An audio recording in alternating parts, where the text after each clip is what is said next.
Railway group D के लिए या रेलवे के अन्य प्रतियोगी परीक्षाओं के लिए एसिड, बेस और साल्ट से कुछ महत्वपूर्ण प्रश्न को देखेंगे, जिसमें 17 क्वेश्चन है। तो पहला क्वेश्चन आता है कि म्यूरेटिक अम्ल का वैज्ञानिक नाम क्या है? तो हाइड्रोक्लोरिक अम्ल है। क्या हो जाएगा? ऑप्शन डी हो जाएगा। नेक्स्ट क्वेश्चन देखते हैं, निम्नलिखित में से कौन सा क्षार का गुण नहीं है? तो क्षार का गुण नहीं है तो यह लाल लिटमस को नीला कर देता है, यह सही है। ये पानी में हाइड्रोजन आयन उत्पन्न करता है, यही गलत है, हाइड्रा ऑक्साइड आयन उत्पन्न करता है। नेक्स्ट प्रश्न है, इनमें से कौन सा विलयन पीएच पेपर को नीला कर देता है? तो ये क्षार करेगा, तो क्षार में एक ही ऑप्शन है, यानी कि सोडियम हाइड्रा ऑक्साइड आंसर हो जाएगा। नेक्स्ट प्रश्न है कि सामान्य रूप से उदासीनीकरण अभिक्रिया को किस रूप से देखा जा सकता है? इसमें क्षार प्लस अम्ल अभिक्रिया कर लवण प्लस जल बनाते हैं, तो राइट आंसर हो जाएगा आपका बी।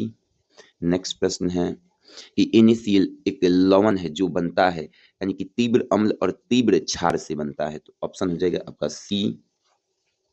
नेक्स्ट प्रश्न देखते हैं कि एक अम्ल और एक क्षार के बीच अभिक्रिया के फलस्वरूप क्या उत्पन्न होता है? तो अभी बता कर रहे हैं, यानी कि लवण प्लस जल उत्पन्न होता है। नेक्स्ट प्रश्न देखते हैं, अत्यधिक अम्लीय मिश्रण का पीएच मान कितना होता है? तो ये 0 होता है, यानी कि H2SO4 का होता है।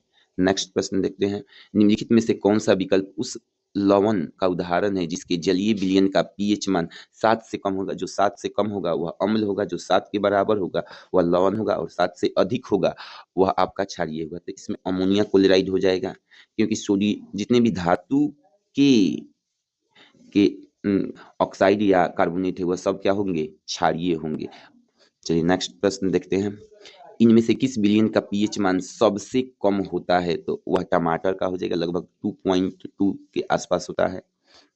नेक्स्ट क्वेश्चन, निम्नलिखित में से कौन सा अम्ल क्षार का सूचक नहीं है?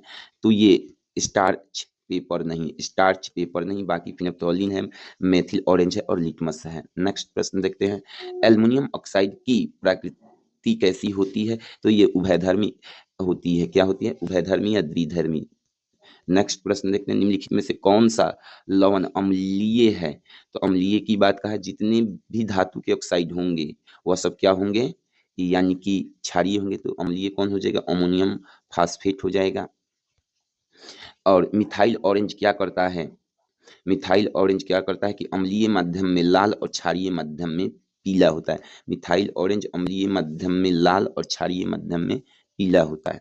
नेक्स्ट प्रश्न है, उभयधर्मी प्रकृति का होता है, तो ये जिंक ऑक्साइड या एल्युमिनियम के ऑक्साइड या बेरिलियम के ऑक्साइड। नेक्स्ट देखते हैं, सोडियम हाइड्रोजन कार्बोनेट को गर्म करने पर कौन सी गैस निकलेगी? तो सोडियम बाइकार्बोनेट को गर्म करेंगे तो क्या निकलेगा? कार्बन डाइऑक्साइड निकलेगा। नेक्स्ट प्रश्न देखते हैं, निम्नलिखित में से कौन सा सोडियम हाइड्रोक्साइड का उपयोग नहीं है? तो डिटर्जेंट बनाने में है, कागज बनाने में है, धातु के डीग्रेसिंग में है, लेकिन मिष्ठान बनाने में नहीं है। नेक्स्ट प्रश्न देखते हैं, जिप्सम किस ताप पर प्लास्टर ऑफ पेरिस में परिवर्तन हो जाता है? तो 373 केल्विन ताप पर। ये लास्ट क्वेश्चन था 17 नंबर। ओके।